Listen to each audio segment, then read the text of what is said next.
on that just after 8 o'clock. But also this story, because duck farmers in Bath's Woolley Valley have been ordered to remove agricultural sheds ruled illegal, despite originally being told that they didn't need permission. A High Court judge ruled that Bath and North East Somerset Council had got it wrong when they didn't go through the planning process. Well, last night an enforcement notice was issued for the buildings to come down. Nigel Dando, our chief reporter, joins me now. Intriguing tale this, Nigel. When did the sheds actually go up then? It is intriguing, isn't it, Steve? Yes, these poultry sheds, there are 10 of them. They went up in the Woolley Valley. That's an area to the north of Bath.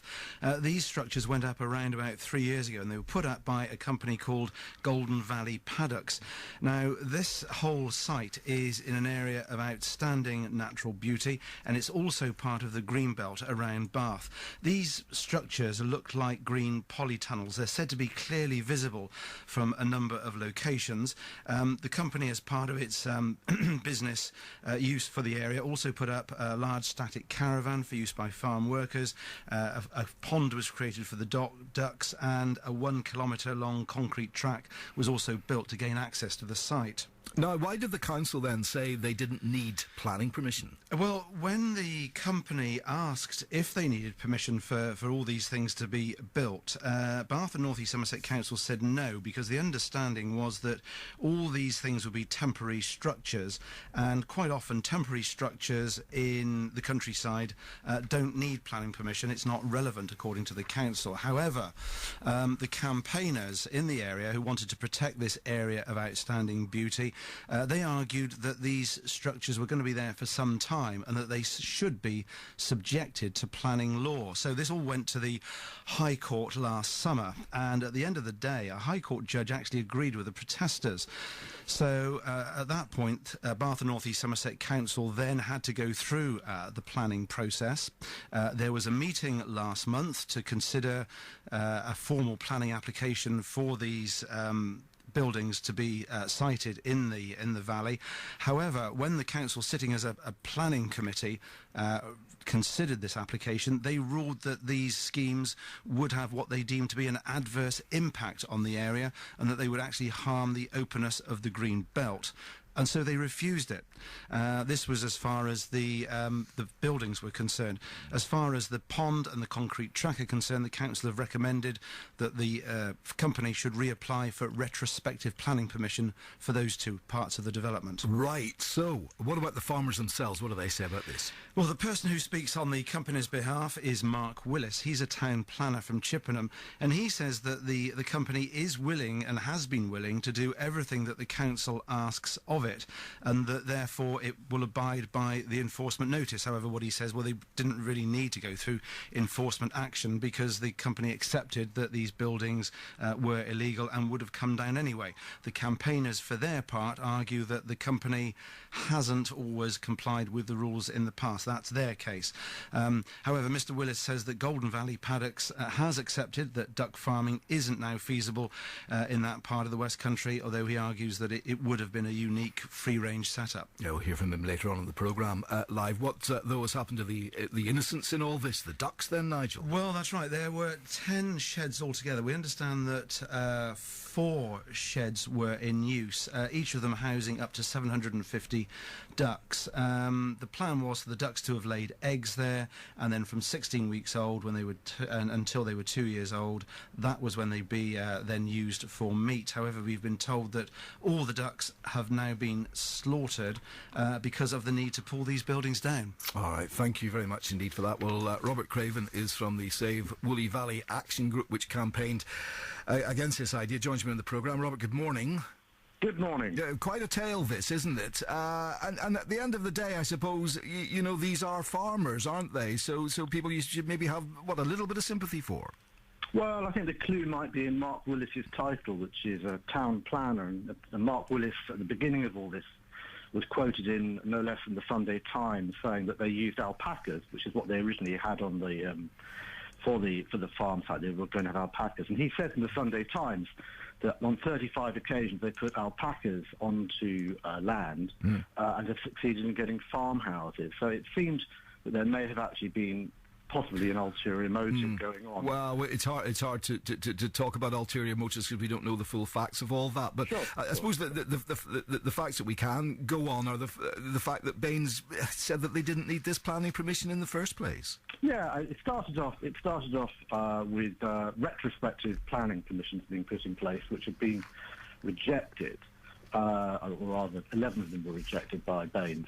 On the one about the sheds, the issue there was always around a thing called Article 4. I don't want to get technical, and I'm not a lawyer. Please don't. I won't. So the Article 4 is very simple. It says that there should be, because of the outstanding natural beauty of the area, there should be no buildings, no excavation, no engineering, and all rights of farming should be, in effect, suspended in the area. And they both were ignored. The sheds were put up. Baines thought that... But sorry, let me just pin this one, Robert. If they went to the council in the first place and said, do we need planning, and they say, no, these are temporary buildings, you don't need planning permission, surely you can understand the going ahead. And that's exactly what happened. Yeah. And that's why we felt that Baines had misunderstood the law, and all we wanted was the law applied, and that's why we went to the High Court. And are you hearing now then, that from what they're saying, that they're complying with everything that's been asked of them at the minute, and they're taking down the sheds and going along with what the courts are saying? Well, it would appear that's going to happen. The sheds haven't come down yet, but yes, that's what they're saying. So one has to watch and hope that they're abiding by the law. And just a final thought on aesthetically what it was like, these sort of polytunnel type buildings. I mean, were they very unsightly? Or are they? They were 10 metres by 6 metres. They're like a small bungalow on the Greenbelt area, Cotswold area of outstanding natural beauty. And it was actually what went with them as well, which was the smell, the mess, the environmental impact. It wasn't just a visual thing. All right, thanks very much indeed, Robert, for joining us. Robert Craven from the Save Woolley Valley Action Group. We'll hear the other side of the tale in about an hour's time here on BBC Radio Bristol, certainly in the next hour of the programme. It's at breakfast. BBC Radio Bristol.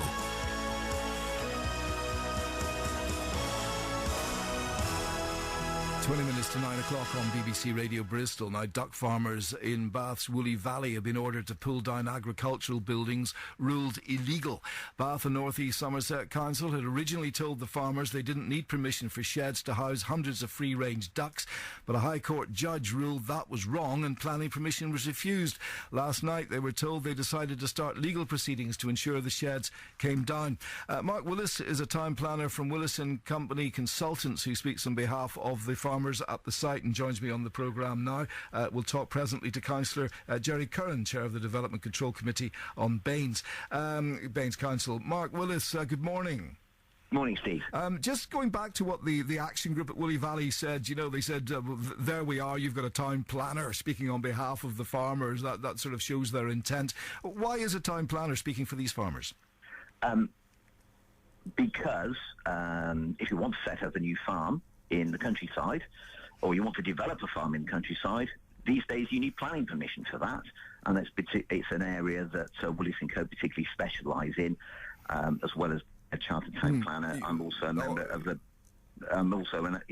member of the British Institute of Agricultural Consultants. Yeah, it's just that the whole sort of problem with this started from the fact that they felt and they were told by Baines that they didn't need planning permission in the first place. That's right. I mean, if you go back to when all this started, if you'd asked any, or most planning consultants, most planning authorities, they would have said mobile poultry units do not need planning permission. That was what we said to Baines, and Baines agreed with us. So you were involved right from the beginning, though, even though they felt they didn't need planning permission? Yes, that was my advice to them, and that was my discussions with the council. The council agreed with me. These things don't need planning permission, and in the High Court, it was not the applicants against the local residents in the High Court. It was the local residents against the local authority. The local authority were arguing that they'd made the right decision. Right. And now, basically, the farmers are going along with those decisions in that it was upsetting an area of natural beauty and that it was having an impact, basically, on the visual aspect of the area. And yes, they're pulling right. out, are they? The duck enterprise is being dismantled, yes. And as a town planner, would you not have agreed then in an area of natural beauty that perhaps was the wrong place to be building these structures? No, I wouldn't. I would think the right place to do farming is in the countryside. You know, is what maintains the countryside, what maintains the fields and the hedges and the trees and everything like that is farming. All right, Mark. State. Let me talk to Councillor Jerry Curran then, Chair of the Development Control Committee. Hello, Jerry. Good morning, Steve. Place to do farming is in the countryside. That is an argument, and in relation to the mobile duck units, Baines originally felt that they didn't require permission.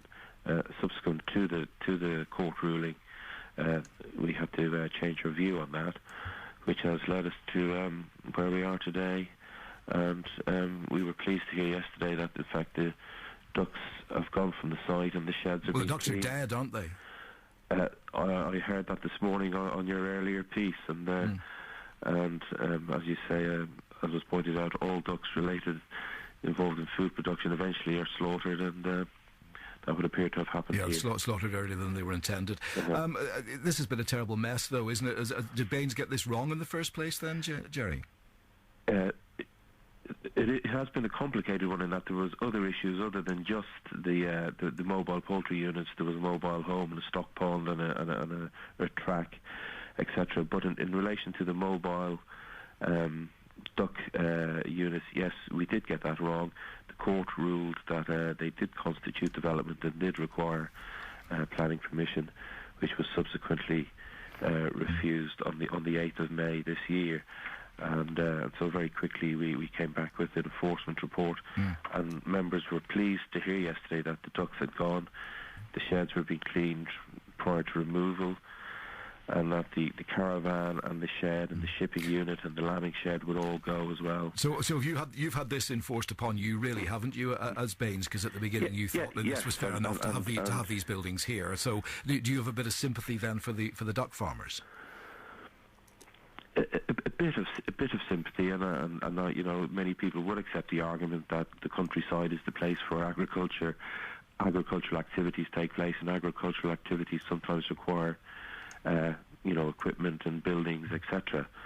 In this instance, the Residents Action Group went to the court, and they got a decision which said that the council had misdirected itself in relation to the duck arks, and so we had to take account of that.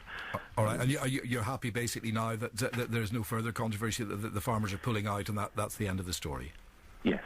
All right. Yes. All right, Jerry, thank you very much indeed. Jerry Curran, Councillor and Chair of the Development Control Committee on Baines. It's just 8:45 on BBC Radio Bristol. Let's take a check then on the headline.